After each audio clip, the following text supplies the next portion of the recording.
Hello বন্ধুগণ, তোমাদের সকলকে আমার আরও একটি নতুন ব্লগে স্বাগত। আজ রবিবার আর আজ আমাদের সবার মিলে একসঙ্গে মুভি দেখতে যাওয়ার প্ল্যান। এদিকে আমরা নিতাইদের বাড়ি চলে এসেছি, ওরাও কিন্তু রেডি হয়ে নিচ্ছে সবাই একসঙ্গে বেরোবো বলে। আর এদিকে মিন্টু শ্রীও চলে এসছে। শুধুমাত্র আমাদের বিপাশা ছিল না, আর এই দিক থেকে আমরা 7 জন, আর ওই দিক থেকে কিন্তু রীতা সোনুও চলে এসছে। সবাই মিলে একসাথেই আমরা আজকে মুভি দেখতে যাব। প্রথমেই আমরা চলে আসলাম ভেগা সার্কেলের সামনে, আর আমরা গাড়িগুলোকে বাইরেই পার্কিং করলাম। লাস্ট কয়েক মাস হলো ভেগা সার্কেলে আসা হয়নি, আর আজকে এসে তো পুরোই অবাক। সব কিছুই যেন চেঞ্জ হয়ে গেছে। এই দিকটা দেখে পুরোই নতুন লাগছিল, এই পাশটা যেহেতু একদমই নতুন লাগছিল, তাই আমরা সবাই মিলে প্রথমে কয়েকটা ফটো তুলে নিলাম। যাই হোক, তারপর আমরা এখানে এসেই পড়লাম একটা ঝামেলায়।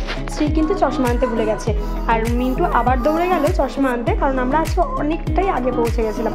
ছেলেদের যেহেতু ডেডপুল দেখবে খুব উৎসাহ, সেই জন্য তাড়াতাড়ি করে আমরা চলে এসেছি। আর এইদিকে এসেই প্রথমে আমরা একটা ওয়াচের দোকানে ঢুকলাম, কারণ কি নিতাইয়ের একটা ওয়াচের ওয়ারেন্টি ছিল, আর সেটা খারাপ হয়ে গেছিলো, সেই জন্য এটা এখানে ঠিক করতে দিলাম। তারপর আমরা চলে গেলাম আইনক্সে। আমরা সবাই মিলে একসঙ্গে অনেক জায়গায় ঘুরতে গেলেও মুভি দেখতে যাওয়া কিন্তু কখনো হয়নি। আর এইদিকে মিন্টু আর রীতা সোনু কিন্তু এখনও এসে পৌঁছায়নি। আমরা বাইরে ওদের জন্য ওয়েট করছিলাম, আর এদিকে পপকর্ন দেখছিলাম যে কোনটা নেওয়া যায়। এসেই দেখলাম একটা আনলিমিটেড অফার পেয়ে গেছি, আর সেটাই কিন্তু তাড়াতাড়ি করে নিয়ে নিলাম। যেহেতু আমরা অনেকজন ছিলাম আর পপকর্নের কোয়ান্টিটিটাও একটু বেশি দরকার আমাদের, সেই জন্য কিন্তু আমরা আনলিমিটেডটাই নিয়েছি। যেহেতু আমরা 9 জন মিলে এসেছিলাম, আর মুভি শুরু হতে হতেই কিন্তু আমাদের পপকর্নটা শেষ হয়ে গেছে, তাই আমরা আবার চলে আসলাম পপকর্ন নেওয়ার জন্য। আনলিমিটেড ছিল, যতবার শেষ হবে ততবারই দেবে। ছেলেরা খুব মন দিয়ে মুভি দেখছিল আর পপকর্ন খাচ্ছিল, কিন্তু আমরা যেহেতু এই তো ফাইটিং মুভি পছন্দ করি না, আর সেই কারণে কিন্তু আমরা বারবার পপকর্নটা শেষ হয়ে যাচ্ছিলো আর পপকর্ন নিতে আসছিলাম। আর এবার নিয়ে নিলাম আনলিমিটেড কোল্ড ড্রিঙ্কস। মুভি দেখা বাদ দিয়ে আমি, পূজা আর শ্রী বারবার যাচ্ছিলাম পপকর্ন আর কোল্ড ড্রিঙ্কস আনতে। এটাই ছিল আমাদের আজকের কাজ, কারণ এই ফাইটিং মুভি আমাদের একদমই ভালো লাগে না। অনিচ্ছা সত্ত্বেও এসেছি, কারণ কি ছেলেদের খুবই পছন্দ ছিল ডেডপুল দেখবে, আর সানডে বিকালটা বাড়ি বসে কি করব, তাই আমরা ওদের সঙ্গ দিতেই এলাম। মুভি দেখাটা মেন উদ্দেশ্য ছিল না।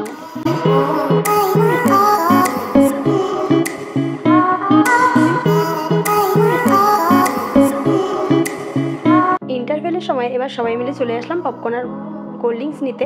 এবার বেশ একটু লজ্জাই লাগছিল, কারণ আমরা অনেকবারই নিয়েছি, আর তারপরেও কি করব, নিতে তো হবেই, কারণ আমরা এর জন্য টাকা তো দিয়েছি। আবার নিয়ে নেওয়া হলো, আর এবার দেখো সবগুলো মিলে এখানেই খেতে শুরু করে দিয়েছে। এরা হয়তো পপকর্নের আনলিমিটেড অফার দিয়েও ভাবছে কি ভুল করলাম আমরা, সব রাবণের দল কোত্থেকে চলে এসছে। পূজা কিন্তু কোল্ড ড্রিঙ্কসটা শেষ করে আবার তাড়াতাড়ি নিয়ে ঢুকবে বলে স্ট্র ফেলে দিয়ে চুমুক মেরেই খাচ্ছিল। মুভি দেখতে এসে আমাদের যতটা বোরিং লাগছিল, আর এই কোল্ড ড্রিঙ্কস আর পপকর্নের চক্করে পড়ে আমরা ততটাই মজা করেছি আজকে।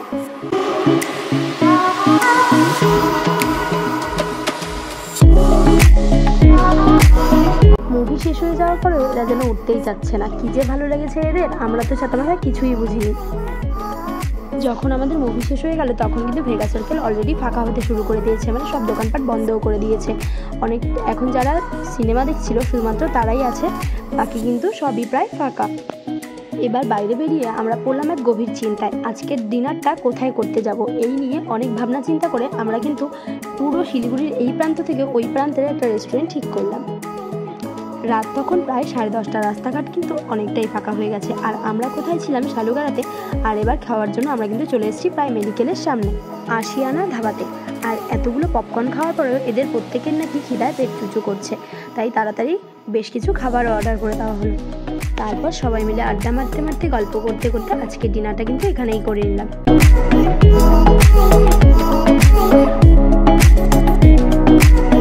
এতগুলো পপকর্ন খেয়ে, এখানে এত খাবার খেয়েও এদের পেট ভরেনি। আবার রাত্রি তখন 11:30টারও বেশি, আবার নতুন করে অনেক খাবার অর্ডার করা হলো।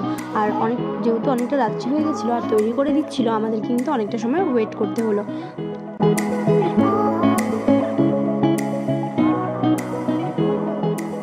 দেওয়া শেষ করে আমরা যখন বাইরে বেরোলাম, তখন রাত প্রায় 12:15। আমরা ছাড়া রাস্তায় আর কেউ ছিল না, একদমই শুনশান। আর আমরা কিন্তু শিলিগুড়ি থেকে অনেকটাই দূরে ছিলাম প্রায়। পুজো ছাড়া কিন্তু অন্য কোনো সময় এতটা রাত্রে বাইরে থাকা হয় না। আর আজ অনেকটাই দেরি হয়ে গেছে, এবার তাড়াতাড়ি বাড়ি ফেরার পালা। টাটা বন্ধুরা, আবার দেখাবো অন্য কোনো ব্লগে।